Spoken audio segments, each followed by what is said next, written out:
எல்லாருக்கும் வணக்கங்க. உங்கள் எல்லாரையும் 666 மந்த்ரா யூடியூப் சேனலுக்கு வரவேற்பதிலே ரொம்ப சந்தோஷம். தொடர்ந்து நம்மளுடைய சேனலிலே ஆன்மீகம் சார்ந்த பல அரிய பதிவுகளை பதிவேற்றம் செய்து கொண்டிருக்கிறோம். அந்த வகையில் இந்த வீடியோவிலையும் ஒரு மிக முக்கியமான பதிவை பற்றி தான் பார்க்க போகிறோம். 2024 ஆண்டினுடைய முதல் சூரிய கிரகணம் வருகிற ஏப்ரல் மாதம் 8ஆம் தேதி இந்திய நேரப்படி இரவு 9:12 தொடங்கி கிரகணத்தின் உச்சமாகப்பட்டது இரவு 11:47 வரை நிகழ்கிறது. கிரகணம் நள்ளிரவு 2:22 நிறைவு பெறுகிறது. இந்த கிரகணம் இந்தியாவில் தெரியாது, இரவில் வருது, கண்டிப்பாக தெரியாது. தெரியாத கிரகணத்திற்கு எந்த விதமான தோஷங்களோ பரிகாரங்களோ நீங்கள் செய்ய தேவையில்லை.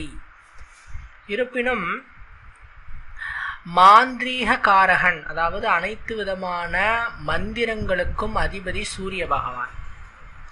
அது மட்டும் இல்லாமல் உலகத்தினுடைய பிதாகாரகன், அதாவது கிரகங்களின் தந்தை என்று சொல்லக்கூடியவர் சூரிய பகவான். அப்பேற்பட்ட தந்தையான சூரிய பகவான், மந்திரங்களின் அதிபதி என்று சொல்லக்கூடிய சூரிய பகவான் எங்கேயோ எப்படியோ கிரகண பாம்பால் விழுங்கப்படுகிறார். நம்மளுக்கு தெரியல, அவ்வளவுதான். பட் விழுங்கப்படுவது என்னவோ உண்மைதான். ஸோ அந்த சமயத்தில் நம்மளுக்கு பாதகம் இல்லை, பாதிப்பு இல்லை என்றாலும் அதனுடைய தாக்கத்தை நாம் நல்ல முறையிலே பயன்படுத்தி கொள்ளலாம். நல்ல விஷயங்களுக்கு யூஸ் பண்ணிட்டு நம்மளுடைய வாழ்க்கையினுடைய தரத்தையும் நம்மளுடைய வாழ்க்கையினுடைய மேன்மையையும் உயர்த்தி கொள்ளலாம். அதை பற்றி தான் இந்த வீடியோ பதிவில் ரொம்ப விளக்கமாக பார்க்க போகிறோம். பதிவை முழுமையாக பாருங்க. அதாவது ஒரு கிரகணம் ஏற்படுகிறது, அது சந்திர கிரகணமாகட்டும் சூரிய கிரகணமாகட்டும், கிரகணம் ஏற்படுகிறது என்று சொன்னாலே முதல்ல நாம் சொல்றது மந்திர உச்சாரணங்களை செய்யுங்க, இறை வழிபாட்டில் ஈடுபடுங்க அப்படின்னுட்டு. ஏன்னா இந்த கிரகண சமயத்தில் சூரியனுடைய தாக்கம் அதிகமாக இருக்கும். விஞ்ஞானிகளே சொல்லுவாங்க, கிரகண சமயத்தில் சூரியனை பார்க்காதீங்க, சூரியனுடைய நார்மல் ஹீட்டை விட அவருடைய ஒளி வீச்சு கிட்டத்தட்ட 10 மடங்கு அளவிற்கு அதிகமாக வரும். அது எப்படி கிரகணத்தை பொறுத்து, அதாவது பகுதி கிரகணமா முழு கிரகணமா அப்படிங்கிறத பொறுத்து அதனுடைய தாக்கம் அதிகமாக இருக்கும் அப்படின்னு சொல்லுவாங்க. இது அப்படியே ஜோதிடத்திலும் மாந்திரீகத்திலையுமே கனெக்ட் ஆகும். அதனால தான் மந்திரங்களின் அதிபதியான சூரிய பகவான் கிரகண பாம்பால் விழுங்கப்படும் போது அவர் அந்த பிடியிலிருந்து வெளிவருவதற்கு தன்னுடைய அதீத திறனை வெளிப்படுத்துவார். அப்படி வெளிப்படுத்தும் போது அந்த அதிர்வலைகள் எல்லாம் வரும் பொழுது நாம் அதை நல்ல விஷயங்களுக்கு யூஸ் பண்ணிக்கிட்டோம்னா, உதாரணத்துக்கு ஒரு மந்திரத்தை அந்த சமயத்தில் சொல்றீங்கன்னா அந்த மந்திரத்தினுடைய அதிர்வுகள் ரொம்ப அதிகமாக இருக்கும். அதனால நம்மளுக்கு சீக்கிரமாக சித்தி கிடைக்கும், சீக்கிரமாக இறைவனினுடைய திருவருள் கிடைக்கும். அதனால தான் கிரகண நேரத்திலே நாம் மாந்திரீக உச்சாரணங்களை செய்ய வேண்டும் என்று சொல்வது, தெய்வ சிந்தனையில் ஈடுபட வேண்டும் என்று சொல்வது. இதில் நம்ம என்ன செய்யலாம்? ஒரு சிம்பிளான ஒரு பரிகாரம் சொல்கிறேன். அந்த சமயத்தில் வீட்டு பூஜையில் ஒரு தீபம் ஏற்றி வைத்து வழிபாடு செய்யலாம். பொதுவாக கிரகண சமயத்தில் தீபம் ஏற்றக்கூடாது, வழிபாடுகள் செய்யக்கூடாதுங்கிறது ஒரு விஷயமா சொல்லப்படுது. ஆனால் நம்ம ஊரில் அந்த கிரகணம் தெரியல, நம்மளுக்கு அந்த கிரகணம் நம்மளுடைய கண்ணுக்கு தென்படாது என்ற காரணத்தினால் தாராளமாக நம்ம வீட்டில் செய்யலாம். ஒரு அகல் விளக்கில் அல்லது 2 அகல் விளக்கில் சுத்தமான பசுனை ஊற்றி பஞ்சுத்திரி போட்டு தீபம் போட்டு இறைவனை மனசார பிரார்த்தித்து வழிபாடு செய்வது. எங்களுக்கு இருக்கிற கஷ்டங்கள் துன்பங்கள் துயரங்கள் அனைத்தும் நீங்கி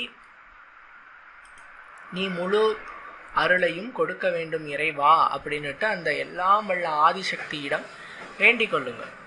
கிட்டத்தட்ட கண்ணுக்கு தெரியும் கடவுள் என்று சொன்னால் அது சூரிய பகவான் தான். உலகத்தில் நாம் இயங்கிக் கொண்டிருக்கிறோம் அப்படின்னா நம்மளுடைய இயக்கத்திற்கு முழு காரணம் சூரியன் தான். சூரியன் இல்லைன்னா உலக இயக்கம் ஸ்தம்பித்து விடும். இது அனைவரும் அறிந்த ஒன்று. அந்த உலக இயக்கத்திற்கு ஆதாரமாக இருக்கக்கூடிய கண்ணுக்கு தெரிகிற கடவுள் என்று சொல்லக்கூடிய அந்த சூரிய பகவானை நாம் நினைத்து ஓம் நம சிவாய மந்திரத்தை சொல்லி நீங்கள் அந்த சூரிய கிரகண நேரத்தில் வழிபாடு செய்யலாம்.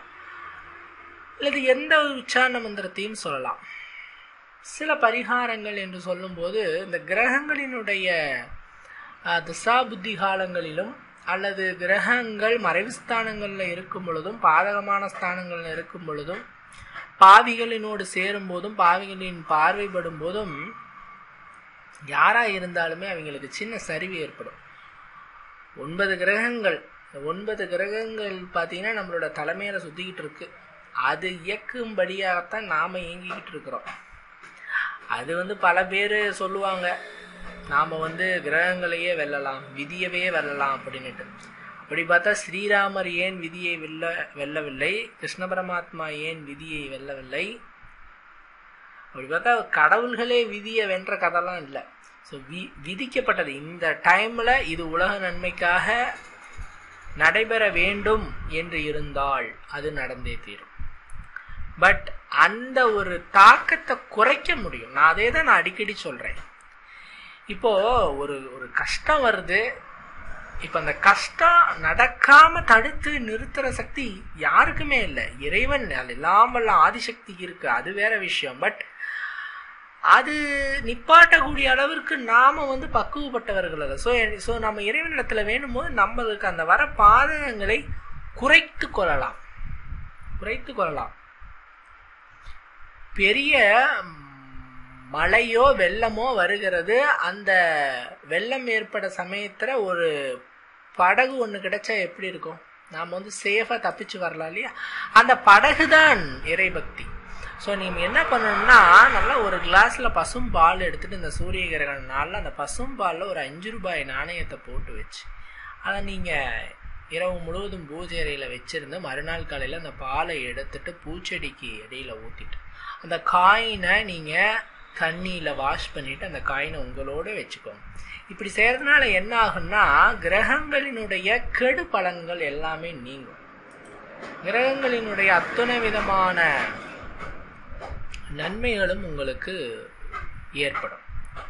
ஏன்னா நான் முன்னாடியே சொன்னேன், கிரகங்களினுடைய அந்த ஒரு சுழற்சி, அந்த இயக்கம் தான் நம்மளை இயக்கி கொண்டிருக்கிறது. ஸோ அதனுடைய பாதகங்களையும் அதனுடைய கெடுதல்களையும் நீக்கி கிரகங்களை சாதுவாக்கி உங்களுக்கு துணை புரிய வைக்கிற ஒரு விஷயமா இருக்கும். இந்த காயினை நீங்கள் எப்பயுமே உங்கள் கூடயே வச்சுக்கிறோம். கிரகண சமயத்தில் ஏற்படக்கூடிய அதீத அந்த அதிர்வலைகள், நீங்கள் சொல்கிற அந்த மந்திரங்கள், நீங்கள் ஏற்றி வைக்கிற தீபங்கள், வழிபடுகிற முறைகள், இது எல்லாமே அந்த பால் மற்றும் காயின் அந்த நாணயத்தில் இறங்கும் போது அந்த நாணயங்கள், அதாவது ஒரு நாணயம் தான் போடுறோம், 5 ரூபாய் காயின் போடலாம், இல்லை 1 ரூபாய் காயின் போடலாம், 2 ரூபாய் காயின் போடலாம், போட்டுக்கலாம். அந்த காயினில் இறங்கும் பொழுது அற்புத நன்மைகள் ஏற்படும். இந்த அற்புதத்தின் காரணமாக உங்களினுடைய வாழ்வே மாறுங்கிறதுல ஐயமில்லை. கிரகங்கள் அனுகூலமான பலன்களை கொடுக்குங்கிறதுல ஐயமில்லை.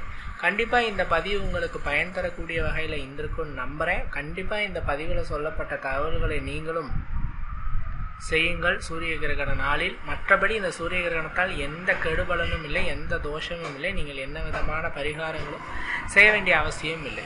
கண்டிப்பாக இந்த பதிவு உங்களுக்கு பயன் தரக்கூடிய வகையில் இருந்திருக்கும்னு நம்புகிறேன். மற்றும் ஒரு ஆன்மீக தகவல் வீடியோவில் உங்களை சந்திக்கிறேன். நன்றி, வணக்கம். பால் மற்றும் காயின் அந்த நாணயத்தில் இறங்கும் போது அந்த நாணயங்கள், அதாவது ஒரு நாணயம் தான் போடுறோம், 5 ரூபாய் காயின் போடலாம், இல்லை 1 ரூபாய் காயின் போடலாம், 2 ரூபாய் காயின் போடலாம், போட்டுக்கலாம். அந்த காயினில் இறங்கும் பொழுது அற்புத நன்மைகள் ஏற்படும். இந்த அற்புதத்தின் காரணமாக உங்களினுடைய வாழ்வே மாறுங்கிறதுல ஐயமில்லை. கிரகங்கள் அனுகூலமான பலன்களை கொடுக்குங்கிறதுல ஐயமில்லை.